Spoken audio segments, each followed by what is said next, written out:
স্বাগত ৭১-এর খেলা যোগে সাথে আছে আমি কোহিনুর কণা। আফগানিস্তান বিপক্ষে আজ সিরিজ বাঁচাতেই হবে বাংলাদেশকে, এই ম্যাচটা জিততেই হবে, কি করতে হবে সে নিয়ে আমরা একটু আলোচনা করতে চাই। আমাদের সাথে স্টুডিওতে এই মুহূর্তে আছেন ক্রীড়া সাংবাদিক হাসান মাহাদি। হাসান মাহাদি, শুভ সকাল। বাংলাদেশের এখনো পর্যন্ত কেন জানি আমরাই বলে থাকি বাংলাদেশের প্রিয় ফরম্যাট, অথচ কাগজে কলমে পারফরমেন্সে কোনো কিছুই বলছে না যে ওয়ানডে আর কোনোভাবে বাংলাদেশের প্রিয় ফরম্যাট, কারণ 10 দলের মধ্যে 10 নম্বরে তারা আছে র্যাঙ্কিংয়ে। আজকের ম্যাচটা ডু অর ডাই। সব থেকে যে বড় সমস্যাটা, তারা 300 বলের 150 বলেই হচ্ছে ডট খেলে। এই সমস্যার সমাধান কিভাবে হবে? ফেসবুকে দেখছিলাম যে ডট বাবাদের দল, আগে এক দুজন ছিল, এখন সবাই মিলে এখন পুরো গোটা টিম আসলে ডট বাবা হয়ে গেছে। এই কথাটা বলতেই হয়। এবং আপনি বলেছেন যে বাংলাদেশ নো লঙ্গার আ ওয়ানডে সাইড রাইট নাও, কারণ লাস্ট এক বছরে 12 মাসে বাংলাদেশ মাত্র দুটা ওডিআই জিতেছে। আপনি আফগানিস্তানকে দেখেন 2023 এবং 2024 ব্যাক টু ব্যাক দুটা সিরিজ তো বাংলাদেশের বিপক্ষে তারা ওডিআই ফরম্যাটে জিতেছেই, এখন আরেকটা জেতার দ্বার প্রান্তে এসে দাঁড়িয়েছে। এবং ওভারঅল বাংলাদেশ দলটা আসলে যেই শেপ আপে আছে বা যেই শেপে আছে, আপনি গোটা দলটাকে একদম শুরু থেকে শেষ পর্যন্ত দেখবেন একই রকম ভাবে দলটাকে কনসিস্টেন্টলি মনে হচ্ছে যে তাদের কনফিডেন্সের অভাব।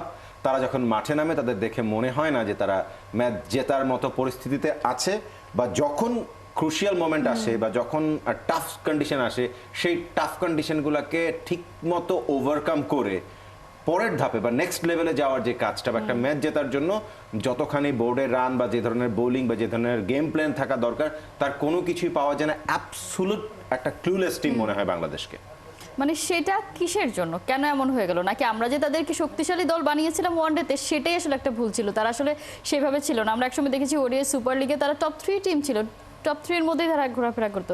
সেখান থেকে হঠাৎ করে কি হয়ে গেল? আমরা একসময় বলতাম যে বাংলাদেশ 5 দিনের টেস্ট 5 দিন খেলতে পারবে কিনা, এখন 50 ওভারই খেলতে পারে না, লাস্ট 10 ম্যাচে 6টাই খেলতে পারলো না। আপনি টি20তে ভালো খেলেছেন না, আফগানিস্তানকে 3-0 হারিয়েছেন, কোনো না কোনো জায়গায় তো আপনাকে খারাপ করতেই হবে। এটা আবার কেমন কুল রাখি না শ্যাম রাখি, এই অবস্থা। ব্যাপারটা ওরকমই। আপনি টেস্টে তো কখনোই ভালো খেলবেন না বা খেলেন নাই, সেটা আলাদা ব্যাপার। আপনি যখন ওয়ানডেতে ভালো করছিলেন তখন টি20-র অবস্থা ছিল খুবই লেজে গোবরে। আবার টি20তে আফগানিস্তানের সাথে যখন 3-0 সিরিজ জিতলেন, আফগানিস্তান কিন্তু ওয়ানডের চেয়ে টি20তে মাচ বেটার সাইড, আমরা সবসময় বলি। তো যেহেতু 3-0 জিতে গেছেন টি20 সিরিজ, সুতরাং ওয়ানডেতে এসে এই জায়গায় একটু খাবি না খেলে হয়। আপনি যেটা বলছিলেন যে আসলে সমস্যাটা কি, সমস্যাটা বেসিকলি মাইন্ডসেটে।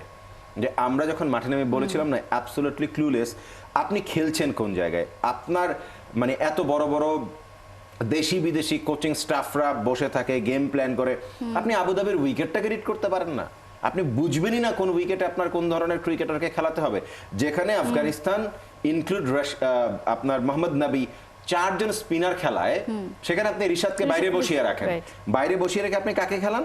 আপনি একটা এক্সট্রা পেসার খেলান। তার মানে আবুধাবির যে উইকেটে প্রথম ম্যাচটা হয়েছে, সেই উইকেটের চরিত্র বুঝতে গোটা দল সম্পূর্ণভাবে ব্যর্থ।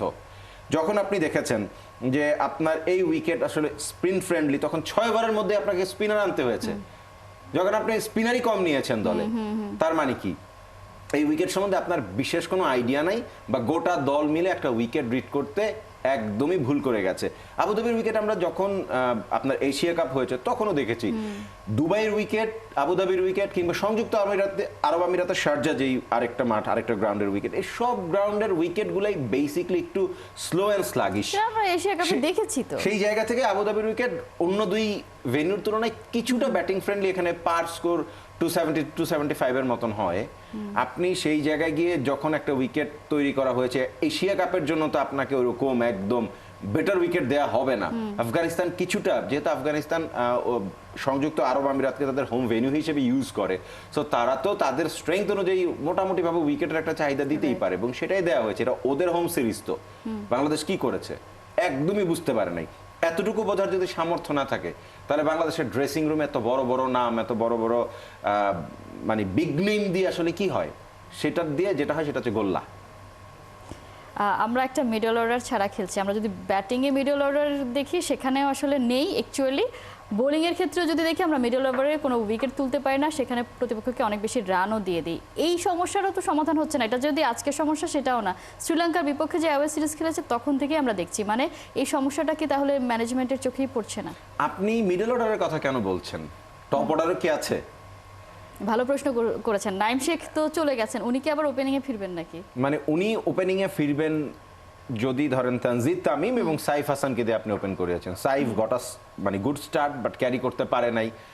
গোটা টি-20 সিরিজে আমরা দেখেছি সাইফের ব্যাটেই মোটামুটিভাবে বাকিদের তুলনায় তিনি আলাদা, তিনি খুবই ডমিনেটিং পারফরমেন্স তার কাছ থেকে আমরা দেখেছি।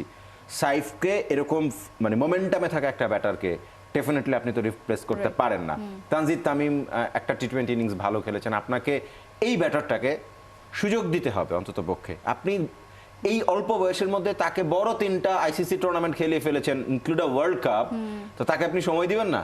আপনি তাকেও সময় দিবেন। সাইফ মোমেন্টামে আছে, সাইফ প্রথম ওয়ানডে তো একটা স্টার্ট পেয়েছিলেন, মেবি ক্যারিটা করতে পারেন না, আউট হয়ে গেছেন। 3 নম্বরে নাজমুল শান্ত, আলোচনায় হতে পারে নাজমুল হোসেন শান্তর পারফরমেন্স। নাম্বার 3 খুবই ভাইটাল একটা জায়গা। পৃথিবীর সবচেয়ে টেকনিক্যালি সলিড ব্যাটাররা মানে কোন একটা পার্টিকুলার দলের সবচেয়ে ভালো ব্যাটার নাম্বার 3-তে খেলেন। নাম্বার 3-তে নাজমুল হোসেন শান্ত খেলছেন, শ্রীলঙ্কার বিপক্ষে 37, শেষ 4 ম্যাচে মানে একটা 50, মানে তার রানও নাই ব্যাটে। নাম্বার 3 হচ্ছে মেইন কনসার্ন। নাম্বার 3 ব্যাটারের কাছ থেকে সব সময় দল ডিফারেন্ট কাইন্ড অফ পারফরমেন্স আশা করে। যখন আর্লি উইকেট পড়ে যায়, নাম্বার 3 পজিশনটা সবচেয়ে ভাইটাল কোন একটা দলের, ইনফ্যাক্ট ওয়ান ডেতে সবচেয়ে ভাইটাল একটা পজিশন। সেই পজিশনে নাজমুল হোসেন শান্তকে এই মুহূর্তে মানানসই। তিনি বাদ পড়েছিলেন, আবার কামব্যাক করেছেন, এনসিএলে একটা ভালো ইনিংস খেলেছিলেন মেবি। তো মানে সেই জায়গার টপ অর্ডারের, আপনি তো মিডল অর্ডার বলছেন, টপ অর্ডারের ঝামেলাই বা কে মিটিয়ে দিবে? নিশ্চয় 50 ওভারের ম্যাচে তো আসলে সবাইকেই পারফর্ম করতে হবে, মানে এখানে তো এত লম্বা একটা সময় আমরা কেউ ধরেন কেউ পারফর্ম করলো না, আপনি প্রথম ওয়ানডেটাই দেখেন না, 53 রানে মেবি 3টা উইকেট পড়ে গেল, নাজমুল শান্ত, তানজিদ তামিম এবং সাইফ হাসান। তারপরে আমরা 101 রানের একটা পার্টনারশিপ দেখেছি, তাওহিদ হৃদয়, মেহেদী হাসান মিরাজ। দুজনের স্ট্রাইক রেট দেখেন বিলো 70, একজনের 66 মনে, আরেকজনের 68। 54 রান করেছেন তাওহিদ হৃদয়, 60 করেছেন মেহেদী হাসান মিরাজ। একটা 101 রানের পার্টনারশিপ, 35.2 ওভারে গিয়ে মনে হয় তাওহিদ হৃদয় আউট হয়েছেন। 90 বল আপনার হাতে, একটা ব্যাটার ক্যারি করবেন না? আপনার দুজনে স্টার্ট পেয়েছেন, দুজনে 50 করেছেন, স্ট্রাইক রেট 70-এর নিচে, 65-র ঘরে। সেই জায়গা থেকে রানটাকে আপনি মানে বলে বলে করে 100, 105, 110 একটা ব্যাটারও যদি ক্যারি করতে পারে, তাও তো রানটা 270, 275 হয়। আপনি একটা লড়াকু পুঁজি পেতে পারতেন না, একটা চ্যালেঞ্জিং টোটাল দিতে পারতেন না আফগানিস্তানকে। বোলাররা তখন মানে ফাইট করার, আপনি রানই করেছেন 221, বোলাররা কোথা থেকে ফাইট করবে? রাইট, সেই কারণেই তো তাহিদ হৃদয় ম্যাচ শেষে বলেছিলেন, যেটা আসলে কমন, আমরা আর লাস্ট 10 বছর ধরেই শুনছি, হেরে যাওয়ার পরে 40-50 রান কম হয়েছে, এটা থাকলে 40-50 রান কে করে দিবে এসে? মানে বাইরে থেকে বাংলাদেশের মানে এত ক্রিকেট লাভার যারা মানে এইভাবে ক্রিকেটকে পছন্দ করেন, তারা মাঠে নেমে করে দেবে? সুযোগ থাকলে নিশ্চয়ই সেটা করে দিতে পারতেন। মিরাজ এবং তাহিদ হৃদয়ের যে পার্টনারশিপ, সেটা কোনো কাজই আসে না। ম্যাচ জিতে না পারলে এই পার্টনারশিপের কোনো মানে একদমই কোনো বেল নাই সত্যি কথা। যিনি আছেন বা যাকে ঘিরে এশিয়া কাপ থেকেই অনেক বেশি কথা হচ্ছে, জাকের আলী অনেক সোশ্যাল মিডিয়ায় আজকাল দেখছি যে তার জন্য একটা স্পেশাল মাঠ করা হচ্ছে, তিনি যাই যেভাবে খেলেন সেইভাবে করে, মানে তার অবস্থা এখন এমন দাঁড়িয়েছে। তার আজকে আবার একটা রেকর্ড করারও সুযোগ আছে, 124 রান করতে পারলে তিনি 500 রান করে ফেলবেন ওয়ান ডেতে। অনেক বড় অ্যাচিভমেন্ট হবে, দুর্দান্ত অ্যাচিভমেন্ট হবে। এবং লাস্ট 4 ম্যাচে 3টা টি-20 এবং একটা ওয়ান ডে, 3বার তিনি রাশিদ খানের বলে আউট হয়েছেন। তার গুগলি রিড করতে পারেন, ডান হাতি ব্যাটার, এলবিডব্লিউ হয়েছেন। থার্ড টি-20তে তিনি আউট হয়েছেন মুজিবের বলে, ওই বলে তাকে ওই ম্যাচে রাশিদ খান তাকে আউট করেন, মুজিব সুযোগটা পেয়ে গিয়েছিলেন এবং ওইটাও একই রকম ভেতরে আসা বল। তার মানে আপনি এগেনস্ট স্পিন, ভেতরে আসা বল বা গুগলি রিড করতে পারেন না, তার মানে একজন ব্যাটার হিসেবে আপনি এই লেভেলে খেলার মতন অবস্থায় নাই, যেখানে আপনি পরপর 3 ম্যাচে টানা রাশিদ খানের বলে আউট হবেন এবং রাশিদ খানের গুগলিতে আপনি এলবিডব্লিউ হবেন। তার মানে আপনি এখনো পর্যন্ত নামছেন কোন জায়গায়? ফিনিশার রোলে। You are the finisher. Chewing gum খাওয়া আর হচ্ছে আপনার মাঠে নেমে গুগলি রিড করা রাশিদ খানের একই রকম জিনিস না, ডিফারেন্ট। এটা বাংলাদেশে একটা প্রবলেম আছে, আমরা তামিম ইকবালকেও দেখতাম না যে তিনি আসলে মানে এইরকম, তাকেও আমরা দেখছি আর কি, জাকের আলী অনেকে। আজকের ম্যাচ নিয়ে যদি মানে আপনি ফাজল হক ফারুকের কথা মনে করিয়ে দিচ্ছেন, শুরুতেই যদি আপনি তো বেশ মানে চামেচিকনে ভালোই ফাজল হক ফারুকীকে মাথায় নিয়ে আসলেন। এখন আজকের ম্যাচে আপনি শুরুতেই বলে ফেলেছেন রিশাদের কথা, যে তাকে আমরা বেঞ্চে বসে রেখেছিলাম। আজকের ম্যাচে রিশাদকে ফেরানো হবে কিনা বা একাদশে চেঞ্জ কোথায় কোথায় দেখছেন? আপনি রিশাদকে কেন ফেরাবেন না? আপনি তো দেখছেন আপনার অপোনেন্ট 4 জন স্পিনার নিয়ে খেলেছে। সেটা তো টসের পরে জানা গেছে। টসের পরে কেন জানবেন? আপনি উইকেট দেখেন নাই, আপনার না, মাঠের ওটা তো কন্ডিশন বুঝতে দেখেন আমরা নাই? ব্যর্থ, ওটা তো আমরা ব্যর্থই। হ্যাঁ, ওই জায়গায় আমরা ব্যর্থ, আমরা রিভিউ নিতে ব্যর্থ, আমরা উইকেটের চরিত্র বুঝতে ব্যর্থ, আমরা টিম কম্বিনেশনে ব্যর্থ। আমার তো ফুটবল ম্যাচের কথা হংকং এর বিপক্ষে মনে পড়ে গেল। একজন কোচ তার স্টার্টিং 11 বানিয়েছেন, স্টার্টিং 11-এ দলের মেইন প্লেয়ারদেরকে বসিয়ে রেখে তিনি সেকেন্ড হাফে প্লেয়ার খেলছে, খেলার প্লেয়ার বেঞ্চে বসিয়ে রাখছেন। তা আপনি মানে বুঝলাম না, দুটা জায়গায় দুই এন্ডে একই সমস্যা। উইকেট বুঝবেন না, টিম কম্বিনেশন হবে না, ঠিক টিম বানাতে পারবেন না, তাহলে এত পয়সা দিয়ে দরকার কি? স্পেসিফিকলি জানতে চাই যে রিশাদকে আপনি ডেফিনেটলি চাইছেন, সেটা বুঝতে পারছি। ব্যাটিং অর্ডারে কোনো পরিবর্তন এক্সপেক্ট করছেন কিনা? আপনি ব্যাটিং অর্ডারে কোথায় পরিবর্তন, এই একটা কথা আবার বলতে হয় যে ভাই আর তো কেউ পারে না, ওরা তো পেরেছে। ওরা পেরেছে, ওরা কি পেরেছে? হাতি ঘোড়া। মানে আর কেউ একটা 50 করতে পারলে আপনার গ্যারান্টি যে আপনি আরো পরে 10 ম্যাচ খেলবেন, কারণ 50ই অন্যরা করতে পারছে না। তাহলে মানে কি টিম এটা? কোন টিম, কোন শেপে আছে? ওডিআই খেলার মতো যথেষ্ট কেপেবল? ইন্টারন্যাশনাল মানে আন্তর্জাতিক ক্রিকেট খেলার জন্য দলটা যথেষ্ট কেপেবল না। সব কিছু এমন একটা অবস্থায় থাকে। এবং আপনি তো পরিবর্তনের কথা বলছিলেন, এই দলে পরিবর্তন করেই বা যে মানে কাকে নিয়ে আসবেন? আপনি নাইম শেখ দলের সাথে, নাইমকে খেলাবেন কোন জায়গায়? 5-এ 6-এ 7-এ? নাম্বার 3-এ খেলাবেন? সাইফকে 3-এ নামিয়ে আপনি তানজিদ তামিমকে দিয়ে আর নাইম শেখকে দিয়ে আবার দুই বাহাতি, আপনি তো মানে দুই বাহাতিকে খেলাতে চান না। আপনার তো লেফট হ্যান্ড রাইট হ্যান্ড কম্বিনেশনের একটা ব্যাপার আছে, আপনি আবার কম্বিনেশন নিয়েও ভাবেন।